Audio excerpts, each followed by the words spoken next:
as ordered on an ordinance establishing zoning provisions for battery energy storage systems in the city of Revere.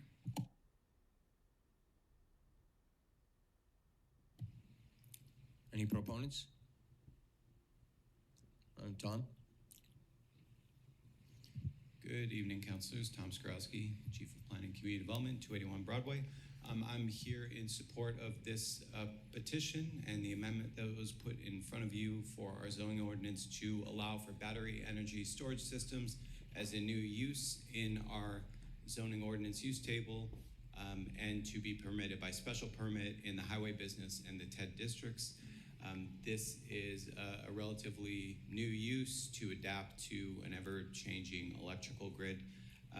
The concept basically is to hold power during low usage periods where power is more affordable and hang on to it for distribution back onto the network during those high peak periods like 5 p.m. to 10 p.m. when folks are coming home from work and they've got their air conditioners running, TVs on, they're running their heating, cooling systems. So this is a use that's rapidly growing throughout the Commonwealth and will only begin to grow even more as we're grappling with issues of energy affordability and looking at new ways to make energy cheaper for all consumers and across the network. Ultimately, this will help lower energy costs for us in the long run. Supports the use of renewable energies, but not just renewable. It also helps to, again, just support usage during low peak periods to bring them back on the grid during those high peak periods. It helps diversify our land use in the city with a new growing field, and it can provide both lucrative host community agreements and pilot agreements. So just a few examples. Chelsea, in their recent project that was approved, they have a pilot, which is a 20-year, $1.5 million per year agreement that comes along with a host community agreement with roughly $550,000 in payments to the city of Chelsea for a variety of purposes. And there's a few corollaries across the region with similar projects. But at the same time, this is not just economically lucrative.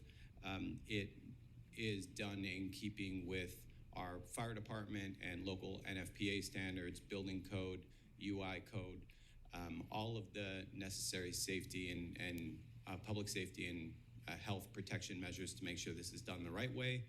This was done in consultation with our solicitor's office, the fire department, and with professionals in the industry. The parameters for this would be any energy storage system above 30 megawatts. This doesn't include smaller energy storage systems. And this is a use, it's worth noting, that does have some degree of protection under 40A currently. It has been designated as a system which facilitates the collection and distribution of solar energy onto the grid, and as such does have certain protections under 40A. Our goal here is to create some reasonable local regulations, which you see before you tonight, to in advance of July of 2026, when this actually becomes a state permitting process. We're looking to jump ahead of that to make sure we have any instances where companies would like to come in front of us for a battery energy storage system proposal. This is really our last opportunity to have local control over the process, so this will allow us to exert some of that local control. After we go through the pros and the cons, happy to answer any specific questions folks may have. Thank you, Tom. Anyone else here for a proponent? Anyone else here in favor? Hearing none, closing that side. Any opponents? Opponents? Name and address, please. Jim Mercurio, 193 Crescent Ave. I don't know if I'm a proponent or opponent against this. These battery energy storage facilities. They're called BESS, B-E-S-S. There's pros and cons of these facilities. One will be where the location would be for this facility. I'm hearing rumors it could be the old trailer park because it's in relationship with the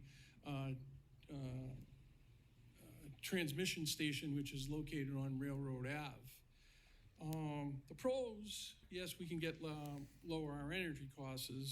We get grid reliability and resistance. legal clarity on the permitting we'll need, state policy alignment, economic and benefits. There'll definitely be some benefits to the city of Revere for this facility. As Tom has said, we will get a great tax revenue, and the city right now is looking for some major tax revenue to pay for the new high school. But it comes with a lot of risk. You know, these battery facilities do catch on fire, and there have been some major fires out there. The risk are, you know, fire, thermal runaway, and first responder safety, coastal floodplain sitting constraints. So these things have to be elevated above the floodplain. It cannot be anywhere in the flood zone. So there's some areas down in that proposed area where I believe the trailer park is in the flood zone. Neighborhood compatibility we have to look at as a council. Municipal capacity, what size facility are we gonna build? Small, medium, or large? There's 3 different sizes which carried specific wattages that these battery facilities store, so we have to look into that. Over and under regulation exposure, which is a very important issue. A couple other things that I'd like to mention. I know this is in the early stage, but you know we got to start thinking about this now, because you know, this could come at us real fast, and we need to really sit down and think about this. You know, like I said, what size system is going to be? Are we going to be looking at? Hazard mitigation analysis, emergency response. You know, these systems are nice, but if something fails on these systems, we have to have special equipment for the fire department. We need special fire engines to put these fires out. Massport has a foam truck. Will that be available to us? Will the city need a foam truck at 1.5 million? Okay, yes, there is a benefit. Mr. Mercurio, can we hold this to the public hearing? Yeah, sure, I understand you're not sure as opponent I'm or not opponent. sure where I'd like to go on this. So but we'll labor you down, and when the public hearing gets more meat into this, we can. I appreciate that. Thank you so much. Thank you, Council Thank you. President. Thank you, Council. Thank you. Any other opponents? Hearing none. City councilors. Councilor Guarino Swire. Thank you, Mr. President. Tom, I just have a couple of questions. What are the initial or ongoing costs of installing these storage facilities, and how would the city fund the project? Do we know? So this would be privately funded and would not be a city project per se. Although, you know, we would certainly look to be very engaged throughout the process. I think Mr. Mercurio had mentioned, you know, hazard mitigation analysis, for example. That's something that's done through the NFPA regulations that govern this work. They would actually need to submit a lengthy analysis that we could then have peer reviewed to show that they've accounted for every instance where something could go wrong and what would need to be done to mitigate that effort. As part of our host community agreement, another thing we would be looking to achieve through this is, like he mentioned, the various public safety facilities and, you know, the special trucks and specialized equipment. That's all stuff that we would often see. So in these host community agreements, there's often a one-time series of payments that cover many of those purchases for the necessary health and safety materials. And then there's some longer term kind of sustainability goals related to training of the fire department and ongoing training. And, you know, they're required to have a public safety plan on file that, you know, they're necessary to be available upon inspection, upon request. And just overall making sure we have a really robust plan in place that reflects the ongoing communication between us and them. But this would be privately funded, this effort. Thank you. I'm also concerned about the system against cyber attacks. I've heard that there's been cyber attacks to these systems in other parts, and security threats with it. How are we going to mitigate that and make sure that that doesn't happen? Or also, there's one other thing, the temperature. So if it's hot or cold, how do we control its efficiency? So I think everything's like stems from that as well with them. Right, so I think these would likely be questions best answered by industry professionals if and when they would submit proposals to the city. In terms of the risk of cybersecurity, I would imagine that's a similar risk that the current grid faces. This would at least provide almost a sense of redundancy in some sense, because you could store some of that energy off the grid to put back on if anything else goes awry. But as it pertains to the efficiency in hot and cold environments, I only know that there's a lot of proposals and various projects that have been permitted and built throughout the Commonwealth. And as we know, on a day like today, or we can imagine what it's going to be like in February, it gets very hot and cold all the time here. And all I can say is it seems like built to industry grade standard. It's built to withstand that and maintain efficiency. Thank you. Thank you, Councilor. Councilor Kelly. Thank you, Mr. President. Thanks for being here and sharing the information, Tom. So my concerns with this is that thankfully they will require a special permit if we allow these at all. However, I think that allowing them in the HB district and TED districts gives kind of a false sense of security almost, because we're such a densely populated city. Those HB districts and TED districts can be very closely situated in proximity to residential homes. So I think it lends the impression that, well, these are going to be industrial kind of areas, but when in fact, those, I know that the Stop and Shop on Squire Road, that's a TED district, but you've got houses, 50 feet away or whatever it is. So very, very close proximity to that. So I think we'd have to be very concerned, even though just in the HB and TED districts. And I'm wondering if whether or not we could add some further constraints in terms of proximity to residential homes, so that even if it's in a TED district, if you've got a residential home located within so many yards of the facility, a special permit could not be granted. So that's something that I would like to give some consideration to, just considering the safety risks. We know that fires can occur, fires can lead to explosions, there's all kinds of leaks, things like that. So I think, again, because we're so densely populated, even in these zones being near residential homes, we've got to be very careful. So maybe some further constraints in there, if this even were to go through, I think need to be considered. Thanks. Great, thank you. And currently the setbacks mirror those within the individual districts. That's certainly something we could consider.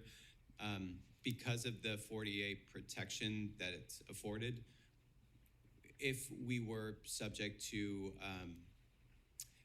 we would have to defend a decision we would make, basically to create some reasonable regulations that would still allow for the use and not unreasonably prohibit it. So we don't just in paper allow the use, but then make it so complicated through impossible to achieve setbacks. But I understand your point. I think there's something we could do there. I think that the safety concerns are valid enough to give some credence to the modifications that we wanted to do. So there are safety concerns here of our residents, and I think that should rise to the level of, having enough, to get it. But no, understood. My opinion. It's workable. Okay. We can't have a mile setback. It has to be reasonable. Okay. But I think you understand that. right, thank you. Thank you, Councilor. Councilor McKenna. Thank you, Mr. President. I'm sure this is going to take a while to produce, but for me, I think it's less intrusive, invasive, and intrusive for the community, because if we're talking about Lee's Trailer Park, there was 350 apartments going up, and then in 4 or 5 years or whatever it was another 350 apartment buildings going up. So there would be 700 apartments in more than 5 acres of a lot there. I was always concerned about the traffic coming in and out of 2 streets and inundating Beachmont. So I look to this as a plus. I'm sure that everybody's going to do their homework. The revenue generated from the one warehouse is $2 million. So that would help going forward to help with the school, the building of the new high school. I know there's some houses in Lee's Trailer Park, the Lee's lot, but not surrounded by a community. And if they made it smaller, then they could contain whatever they put in there. But I'm sure with, it's gonna be, they're gonna do this proper, they're gonna do the fire protection properly. I'm sure there's gonna be tons of studies. You could light a match down in Revere Beach, it's all wood, the whole thing would go up. All those apartments would go up, it's all wood. So what's the difference? What's the difference? I mean, they protect the houses down in, all the condos down in Revere Beach, they're all made of wood. One match would light that whole thing on fire. So I do think with, time and studies and fire protections, that this would be a great project. And it would eliminate 700 apartments in Revere. Thank you. Thank you, Counselor. Counselor Haas? Thank you, Mr. President. Tom, I wanted to touch on a few things quickly. The host community agreement with Chelsea, you said was $550,000, correct? Thereabouts, yes. Okay, is that something that surrounding cities and towns in the state, is that similar to numbers that other cities have seen? It depends on the use and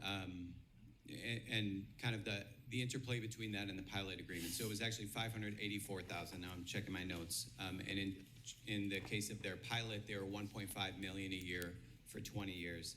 In the case of Medway, it is 2.237 million a year for 20 years for the pilot, and then there's about $200,000 through the host community agreement.